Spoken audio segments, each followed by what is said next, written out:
Okay, so we've done the infants, we've done the toddlers, and now we're going to do the preschoolers. So we're talking 3, 4, early 5. They're not yet ready to go to kindergarten. What makes them different? Well, one thing is the parent expectations. Parents expect children at this age to be getting ready for school, to be learning new and different things. They expect them to be able to hold their emotions together a little bit more. They expect them to be able to follow directions, to stand in line, to wait for things, to share. Some of those are reasonable for the entire time frame. Others, it's a growing process over those 2.5 years. Okay, so let's talk a little bit first about those 3-year-olds. 3-year-olds have a favorite question, which is not often the favorite question of their caregivers, whether those are parents or whether those are teachers, directors, which is why? Why is the sky blue? Why is that roly-poly black and that roly-poly gray? Why can't I eat the flowers? Why does he have 4 and I have 3? Why does he get to have a birthday this month and I don't get to have a birthday this month? Why? Well, it's because they come out of that toddler phase where they're those little scientists and they have to find everything out themselves, to now they're like, I don't have to figure it all out myself. I can ask other people and they will tell me the why of things, so I don't have to just figure it out on my own, which is a huge developmental milestone. The fact that you realize that you can get information from ways other than self-exploration. It's super, super cool. So we may get tired of the why questions, but recognizing that this is a huge step forward. I mean, how would your life be right now if you had to find all this out by watching hundreds of 3-year-olds in order to figure out what 3-year-olds are like? Because no single 3-year-old is going to do everything in exactly the order that the textbooks tell you, or at least very few. They're going to develop in different ways. They're going to have cognitive expansion happening, which will delay their verbal, or they'll be rocking and rolling those fine motor skills, and that'll make it hard for them to do the gross motor skills. Or maybe they're having a hard time with self-concept, and so they're trying to figure out, what do girls do and what do boys do? What do 3-year-olds do? What do 5-year-olds do? So they're trying to figure all of that out, and that's a huge, huge deal. The other thing that I think most people will recognize is that the children learn how to do this. This is called the pincher grasp. So we talked about how the little babies were learning how to grab Cheerios or grab an apple or grab a toy. And in the toddler room, maybe you've got kids drawing like this, using the whole fist to draw. But as they're moving through this stage, they can actually hold a pen or a pencil correctly. If you have kids that are still doing this, the 3 or 4 finger grasp, or even the 5 finger grasp, there are tools that you can get for the children to learn how to do it correctly, because if you're doing the whole hand grasp, it actually makes their hand tired faster, and it's going to be hard for them to do the amount of writing or typing that people have to do in this day and age. So help them with that. Their understanding of time has changed a little bit. Remember, the 2-year-olds, everything was exactly based on the routine. That's how they understood time. Infants understand time based on, am I hungry? Am I sleepy? That's pretty much all they got, right? They were not big on prediction. The 3-year-olds start to say things like, okay, when you want them to stop something, 1 more minute or 5 more minutes. So they've learned that there are short periods of time called minutes, and that there are longer periods of time called an hour. So they've learned those concepts. They don't really know what it means. And sometimes adults feed into that by saying, oh, 1 more minute, and really it's 10. So My suggestion for you is when you're working with preschoolers that you actually have timers. So that when you say it's 3 more minutes until we go outside, you actually set a timer so that you help them with that development of understanding of time. This is what 3 minutes feels like. We as adults pretty much know what 15 minutes feels like. We know what an hour feels like. Well, they don't, and they definitely can't read a clock yet. They're also learning today, tomorrow, yesterday, or my favorite version of this is lasterday. I love it when they say lasterday, or yesterday when I was a baby, right? So they're learning about time, and there's the future, and there's the past, and there's the present. They're very interested in that. So as they get older into that 4s and young 5s, there is a different behavior that can become challenging for adults, which is tattling. Okay, so 4-year-olds love to tattle.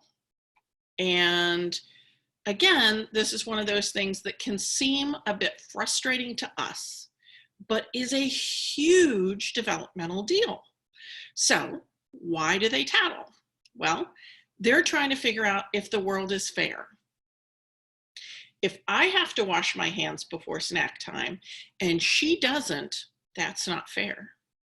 So if I notice that she didn't wash her hands, I'm going to tell someone so that they can make sure that the rules apply to that person as well. Okay, so they're looking for things to be fair.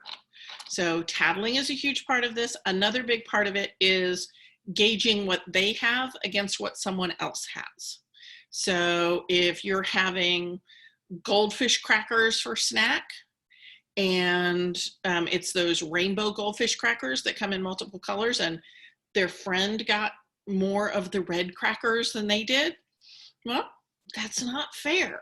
And so they're going to bring it to your attention, because fairness is a huge deal to the older preschooler. They want everything to be fair, the same rules to be in application for everyone. Okay, so 4-year-olds are all about tattling and making everything fair. They also really love to tell stories. And they don't really understand the difference between fiction and nonfiction. So some people report, they lie all the time. Well, lying requires that you know what you're saying is not true. So was Steven Spielberg lying when he made those movies? Yeah, he was. But your preschooler probably isn't lying, because they can't really figure out what is their imagination and what is real life. So they're having a really hard time separating fact from fiction. And the fact that we have 4-year-olds consume so much media, so many books, so many stories, so many movies that are entirely fiction, and then we encourage them to play. Well, they're playing out stuff from their real life, like, how to cook dinner and how to go to the doctor's office and things like that. But they're also playing out those fiction stories, like being a superhero or being a unicorn or being a dog or a cat. So if they watched a movie about cats and dogs, and they have a cat and a dog, when they're playing cats and dogs, are they playing out real life or imaginary life? It's really a hard line to tread, even for us sometimes. So they love to tell stories about what they think will happen, what they know happened, what might happen. Storytelling is a huge deal to the older preschooler, as is feeling like they have a role to play. They love chores. And I know this sounds a little weird, but the older preschooler really wants to be able to help. So having classroom jobs is a big deal, and I strongly suggest you do it.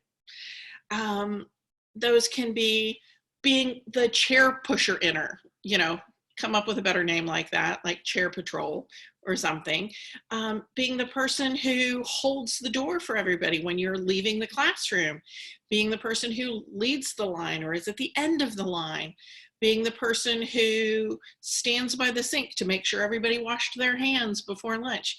All these kinds of things can be chores for the kids, and they really like it because then they feel like they're important.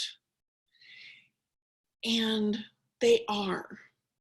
They're never gonna, be able to do what they need to do in life if they don't learn some autonomy, some power of themselves.